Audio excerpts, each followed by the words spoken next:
You're listening to WCAT Radio, your home for authentic Catholic programming.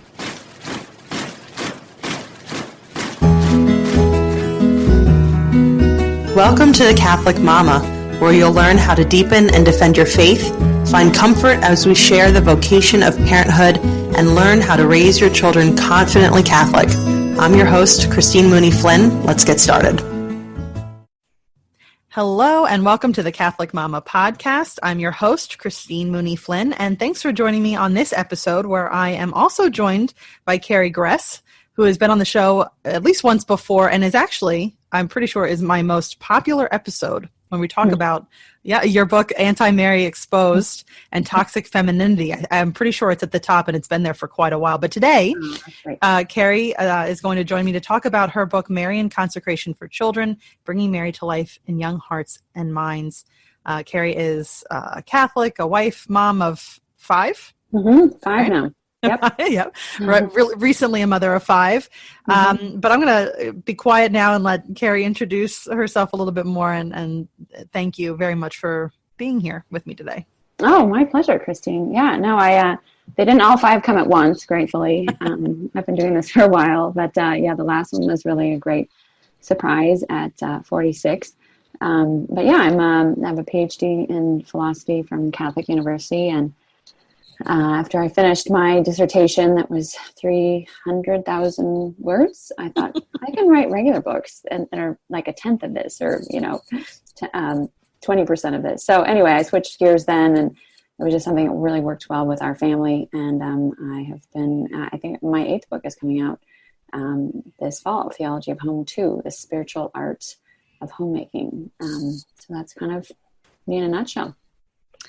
It's funny, I have your Marian Consecration book because we're doing it right now with the kids. And I also have your Theology of the Home, the first one. Sitting, it's such a pretty book, of course. You've heard this all the time. And this Marian Consecration book is very pretty, too. It's such a beautiful blue, and all the images are so nice. So it's actually part of the decor in this one area where it's like we did a Sacred Heart enthronement ceremony. Oh, great. Last month. Yeah, and so we have a picture of Jesus and Mary and lace, and it's just very, I don't know, old world feeling. But those two books are right there. Anti-Mary Exposed is also a book, but that I love, but it doesn't need to be out. Yeah, no, it's visually not nearly as compelling as the other two, so I can appreciate that. At least visually. Yeah. Although the cover for that is really cool too. Yeah, that was a fun cover to work out. In fact, all of the covers have been just amazing. We have this incredible designer that we work with at TAN that. Caroline is her name, and she just does amazing work. So it's always a joy to see what she's going to come up with next. That's awesome. Yeah. Now I have done, I'm sure people listening have either done a Marian Consecration for themselves or heard of it. I did one. I followed the old Louis de Montfort one and did the 33 days, and I chuckled as I was reading through it the first time because the language, the language, like calling you a worm and all. Right. It's very funny. I mean, not funny, but it is interesting. It's dated. It's a little dated. Yeah. I am a worm. That's true. You're right. But it's such an interesting, I was a relatively new Catholic when I did, I'm still a new Catholic, but even newer Catholic. And it really just plunged me deep into understanding why we should honor Mary the way we do and go through her to get closer to Jesus. But for anybody who maybe is not as sure about what a Marian Consecration is, can you give an overview? Yeah.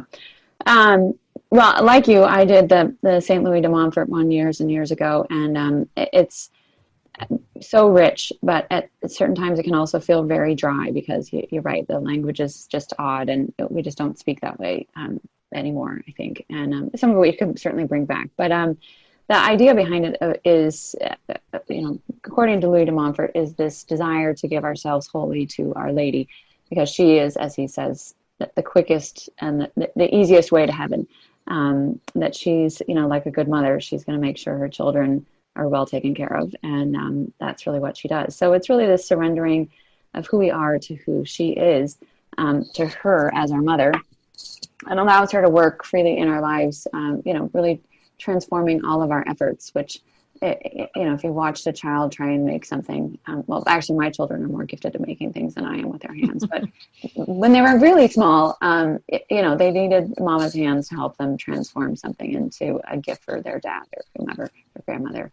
And that's really kind of the very simple version of what this is just we give these things to Our Lady, we give our lives to her, and she can make them better and improve them as something that she can then offer to Christ. But I think, more from sort of the schematics of it, I think really the consecration can be seen sort of in the rear view mirror for so many of us that have done it and see really significant changes in our life. I know in my life when I did it, it was like, and it wasn't obvious to me as it was happening, but just a transfer from kind of one set of railroad tracks I was heading down to a totally different path in my life, and just how much she really honors that desire that we have to be united with her, even if it's just mental and we don't really have a feeling about it. I think that's one of the things that unfortunately our culture has done, is made things too emotional. And that's the beauty of a consecration like this, is it doesn't have to really be some sort of deep yearning. For some people it is, but for all of us, for the rest of us that don't, it's just a matter of really willing it. And there's just a beautiful transformation that can happen by really claiming her as our mother and she us as her child. Yeah, I think that's a really good point. I know that for myself, up until I started the consecration, around the time that I even learned about it, I had an idea that my picture of Mary was still that saccharine, right. simpering woman of the Bible or whatever. Right. And I didn't dislike. I had no preconceived hatred of her, because listening to anti-Mary people or something in the past. Mm-hmm. I just didn't really know, and it's like, well, I'd take her or leave her, really. Right. And I decided to do the consecration. It wasn't because I had some great yearning to be closer to Mary or anything like that, but I wanted to learn more about her, and I said, well, spending 33 days doing that seems like a good place to start. Yeah. And it really has. Again, I can't say like I felt like I was on some kind of spiritual retreat for 33 days, mm-hmm. and some of the litanies are quite long, and the prayers are quite long. But just committing to that and actually following through is a huge mm-hmm. boost. And even looking back now, I pray a lot more now since having gone through the consecration, knowing that I'm capable of doing this. Yeah, no, and I think that's one of the real challenges, is that it's so long. I always would laugh at, like, you get it to a new section and it's longer, and then you get to the I think it's the fourth section, and they're like, and now say the whole rosary. On top of all the other prayers. The other prayers that you've just said. And, it's kind of laughable just because we aren't used to praying that way. And so I think it is an incredible exercise to be able to go through. But I think that's one of the reasons why something like what Father Michael Gately has put together has been so successful, because a lot of us just don't have time or the attention span or whatever to really do all of that well. Yeah. And, there's obviously something of a great retreat-like experience that goes along with it. In fact, actually, the funny thing is, you were talking about the good emotions or feelings or this sense of a retreat while you were doing it. A lot of people I know actually really struggle with it. They feel like there's a lot of spiritual warfare, certainly at the beginning of it. I've never experienced it with that particular issue, but or that particular consecration. I've experienced it in other areas of my life. But yeah, everyone's experience is a little bit different, but it seems like there's always good fruit from it. Yeah. That's a good point. Yeah. Good fruit. It might, the experience in the moment is different for everybody. Mm-hmm. The fruits are, I mean, this definitely, looking, like you said, looking in the rear view, I can see there is a difference. Yeah. And now I feel closer to Mary than ever before since doing it, and really got to know her during that time, mm-hmm. which it's awesome. So as far as for children, then, I mean, we talked about the prayers, especially in the original consecration can be long and dry. Right. How do you do this for kids then? Yeah, that's so important, right? Because we want our children, the earlier we can get our children to understand the importance of Mary and to develop a relationship with her, the better. Yep. But if things are dry and long, I mean, you're going to lose them. It's over before it starts. Yeah. Well, and I think that was one of the real reasons why I wrote this, because I had this desire for my daughters at that point, because they're the two oldest, to do some kind of a consecration. And I think I started sort of a abbreviated version of the St. Louis de Montfort work, but the language is just so archaic and inaccessible that it was just not something that was going to be effective for them. And again, it's not emotions, but at the same time, you want them to have some sense of what's going on and to be able to appreciate it. And like you said, come to know who Our Lady is. We can't love that which we don't know. So it's important to have kind of this awareness of who she is. So I started looking kind of high and low, like, well, I need to find a copy of this that I can use for my kids. And I ended up asking a priest that I thought would know where to find one, and he said, well, I don't know of one, but you should write one yourself. And at that point I just laughed, like, oh brother, I'm not doing that. I think I'd written 2 books or 3 books, but I'd co-authored one and written 2 others, and neither one really had much to do with Our Lady, and I just thought, this is not something I'm going to do. And then I wrote the Marian option, and after I wrote that book, I thought, okay, I could dive back into this. I think this is something that is worth doing. And just because I know it is so important for, like, I always refer to it as sort of spiritual Kevlar, that it's just an incredible protection of our children, so that she guards them through all of these things that we're facing in the culture today in a way that, nothing else really can. So I dove into the project, and it was one of those things there. I had a pretty quick turnaround for it because I didn't think it would take that long to write it. But I kind of hit a wall early on because I thought, you know what, I could write a lot of really lovely things, but how am I going to make this so that children really want to read it and enter into it?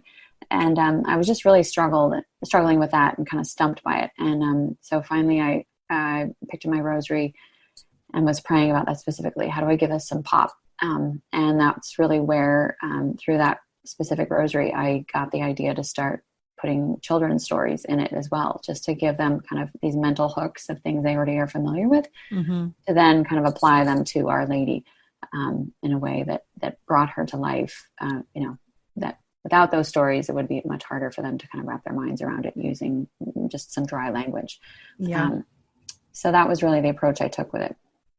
Yeah, we've actually, thanks to you, that my husband had ordered the whole Narnia, Chronicles of Narnia series a while back, and we never even cracked it open. And since you reference Narnia a couple of times already, now we finally started reading The Magician's Nephew. Nice. Kids are super into it. So so this is good. We're 8 days in, and when this episode airs, I might even put it up sooner than later. But even though we don't know, all my children don't know every single one of the stories, I think you do a good job of explaining the story. It's at least what's important to the point of that particular lesson and day. But also now you're giving us more things to read, and the kids are already interested in it because they're like, oh, we've heard that. They kind of perked up a little bit. Yeah. Well, and that was the idea. I mean, I knew, obviously, I don't remember how many books I referenced in it, and I knew, not every child is going to have read most of them even, but I figured that there was enough in the storyline, and I could explain it tightly enough that it would give them some kind of point of reference. And then when they do, like you're experiencing, when they do go back and read it, there's something familiar, and then it just makes it that much of more of a fun book for them to discover too, because they have this connection with it already in a different context entirely. So yeah, that was has been such a fun aspect of it. Yeah, we've so we take the kids to Mass every morning, and we've been talking. A lot of the readings deal with parables, and I was explaining what a parable is. So it actually works perfectly with what we've been discussing anyway. That one story can actually symbolize and help you understand another story better. So the kids my children are all about this book right now. And even I've caught them even doing prayer. I mean, they're pre-readers mostly. My son can read some, but going through this together, and the discussion questions at the end. I mean, it's of each day has just been so interesting just to hear them, and they're actually retaining more than even I might have given them credit for. So it's cool to have those. You have about 3 questions at the end of every day. That the kids have really been and it just becomes so much more of a conversation, and they're actually really, really involved in this, which like I mentioned before we hit record, I've tried to do other Marian consecrations that are geared towards children. This one, and we failed. We've gotten a few days in and then forgotten a day, but this has just been top of mind. And my husband's like, you got to do it. You got to pump them full of all the graces you can. That's so sweet. That's so and great. This book has made it easy to do that, which is awesome. Oh, I'm so glad to hear that. And I think that was obviously very intentional, but the nice thing is too, if you redo it every year, the conversation is going to change and become richer as they get older, and they're going to understand more. They will have read more, just as they develop. I think it kind of grows with them, which is really fun to see as well. And then of course the younger kids get involved, and it just becomes sort of part of the family culture, I think, rather than something where they feel like it's imposed upon them in a kind of a forced way. Right.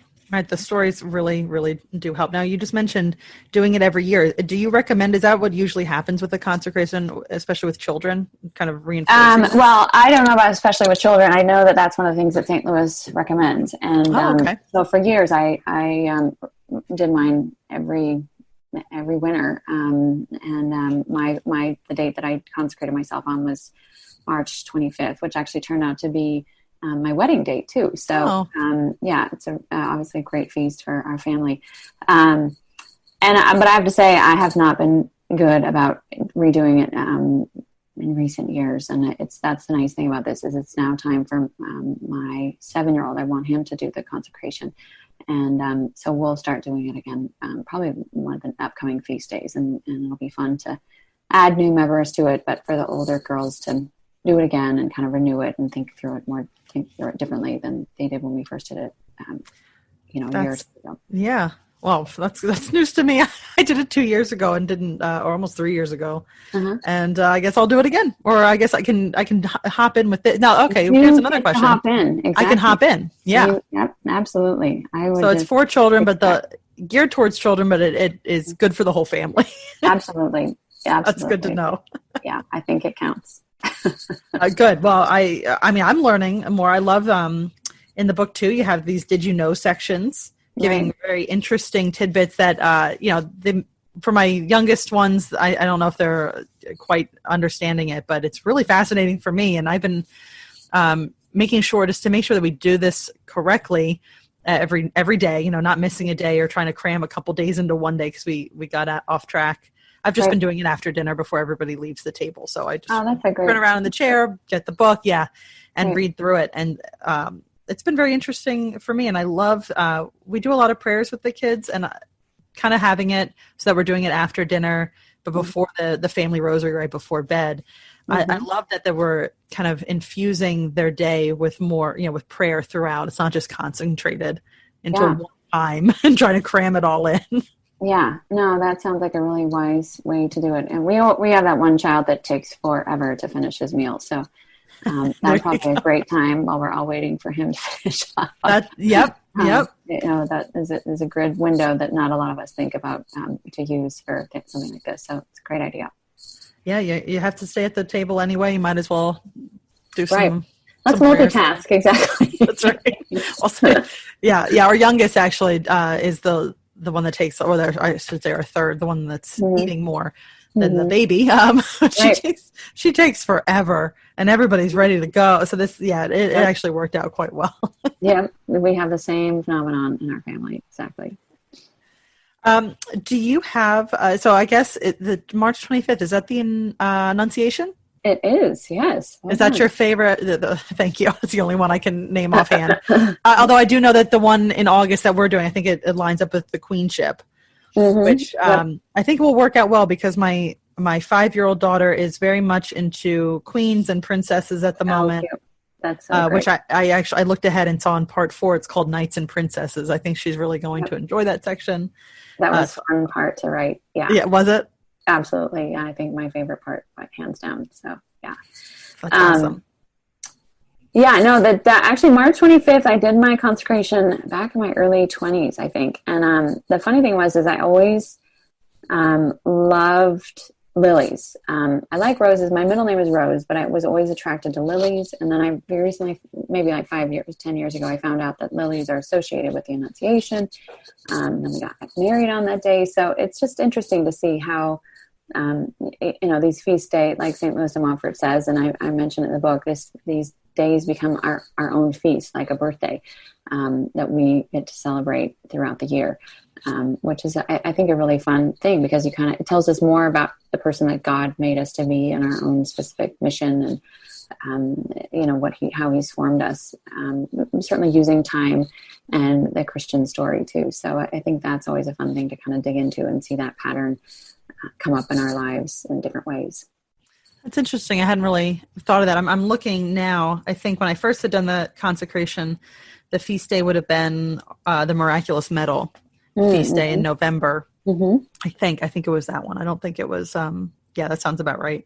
Mm-hmm. I made everything harder for myself during that consecration. I decided to up the ante and, make sure that I wasn't being distracted by certain things. So I think I gave up like wine and sweets and coffee. Well, you know what's funny? So I made the consecration one. I did it 100 times harder than it even needed to be. There was no need for me to do it. You were walking on nails and things like that. Practically self. Yeah. What is it? The whipping. The hair shirt. Exactly. Yeah. Mm-hmm. So I did, I like stripped out a lot of stuff from my diet, and I think my body just said, "What did you just do?" And I swelled up. The skin on my ears swelled. Everything got itchy. I must have been so full of toxins, I'm guessing, and it was releasing. But the funny thing is that it caused me to have so much more humility. One, I probably shouldn't have been so proud to think that this is what I needed to do and add more difficulty onto something that was already spiritually difficult. Right. But also physically now, because I had to go and do a couple of kind of important meetings when I look like that, and hope that my hair covered, and then I couldn't hobbit ears, right? Yeah, it's the back of my neck or whatever it was. It was such a bizarre phenomenon, and now I look back and I realize that it was. I mean, there were more things going on, I would imagine. I'm sure there were. Yeah. But the consecration is a beautiful thing. You don't have to, try to make it harder than it is. If anybody you have to do that. It's quite a beautiful act of prayer and faith and getting to know the Blessed Mother. So, any parting advice for anybody, trying to do a consecration with their children? Well, the one thing I should mention is in September, we are actually Tan is releasing the video version of the book, which is going to be really similar. We taped some of it with me, so I give kind of a main body of the consecration for each day, and then they go through the prayers, the did you knows, all those kinds of things. So kind of a similar experience for parents, and if you want something to supplement the book or make it easier, whatever works for your family. But I think that would be just my advice, is just to whatever works with your family, and to kind of not make it harder on yourself than it has to be. And if you do miss a day, just do them twice. Do it both the same day, or, don't stop and think, we failed the consecration. But obviously doing the best you can. That's the beauty of doing it again annually too, is if you didn't do it perfectly, you can, you've got room to improve. So yeah, I think it's just a matter of trying to make it manageable and not feeling like this is another heavy burden that we put on ourselves, and to just kind of revel in the simplicity. I love to even just the insights that my kids have, and really paying attention to that, I think is a wonderful thing. One of the things that I can see the fruit in our own family life. At one point, my daughter had broken her arm twice, the exact same elbow. The first time was just kind of a hairline, and then the second time she really broke it, and we were on vacation in Oregon, and we had to have emergency surgery at the Children's Hospital while we were out there. And, anyway, so at one point I was saying, after we were home and she was recovering, at one point I was saying something like, we need to get your guardian angel on the job a little bit better. I think after all, we've broken the same arm. And she said, well, when I did my first communion, I told Jesus that I would suffer for him. And, it was one of those moments where I think my jaw dropped, and that was not something she got from me. I never asked her or said, you should suffer for Jesus. It was something that completely came from her own relationship with God. And so it's those kinds of things that I think are so beautiful, because you can see that there really is a real relationship forming, and it's not mediated by us. And we can see that it's not mediated by us when, it blows our minds like that. So allowing them to really grow in that relationship, that really is the job of a parent, is to sort of help garden that, but then get out of the way and let the plant, grow and hopefully even surpass us in its beauty and goodness and deep abiding in the Spirit. So that would be my advice. Wonderful. Yeah. I love what you said about not worrying if you get behind or anything like that. Don't let perfection destroy progress. So exactly. Well said. That's very good. All right. So I'm sure many people who are listening have read your books or seen even Theology of the Home and the website and everything like that. But for anybody who might not be familiar, can you tell us where the best place to find you is? Right now, the best place is at theologyofhome.com or my website, carriegress.com. But as for buying the consecration, it certainly can be purchased at Tan Books or, Amazon, or if you want a personalized one, I've got one at my store at Theology of Home. And then the audio version, or rather the video version of the consecration, will be coming out, I think, late September, and that you can keep an eye out at Tan Books for. So that should hopefully be just a great resource for people as well. Yeah, awesome. Well, I will put all the links in the show notes just to make it easy for people to click through and find all of those resources and yourself. Carrie, thank you again and I will also, anybody listening, Carrie, you've been on now, I'm remembering, we talked about Theology of Home several months. I think we barely got that episode recorded before I gave birth myself. Yeah. And then we talked about Anti-Mary Exposed. So I will put the links to those two as well, because those are awesome episodes. Are they both in the same one? I know I talked to you. I did one with your husband. I bet that's the one you're thinking about. Maybe that's what it is. And then you and I did Anti-Mary. So yeah. Okay, maybe. Well, I'll put links, whatever it is. Awesome. Expect everyone for lots of links in the show notes. Carrie, thank you again for joining me today. I appreciate it. My pleasure. It's always a joy. All right, everyone. Until next time.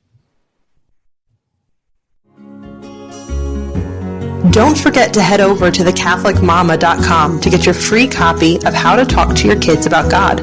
This handy little ebook will teach you how to broach the topic of God with your children, or how to respond to your kids when they want to talk about God, as well as give you answers to 7 of the trickiest questions about the faith that Christian parents face. You'll love the easy-to-understand grown-up answers, the pared down but not talked down answers you can share with your kids, plus recommended resources if you'd like to deepen your understanding of the topic. Get yours free at thecatholicmama.com. Hello, God's beloved. I'm Annabelle Mosley, author, professor of theology, and host of Then Sings My Soul and Destination Sainthood on WCAT Radio. I invite you to listen in and find inspiration along this sacred journey we're traveling together to make our lives a masterpiece and, with God's grace, become saints. Join me, Annabelle Mosley, for Then Sings My Soul and Destination Sainthood on WCAT Radio. God bless you. Remember, you're never alone. God is always with you.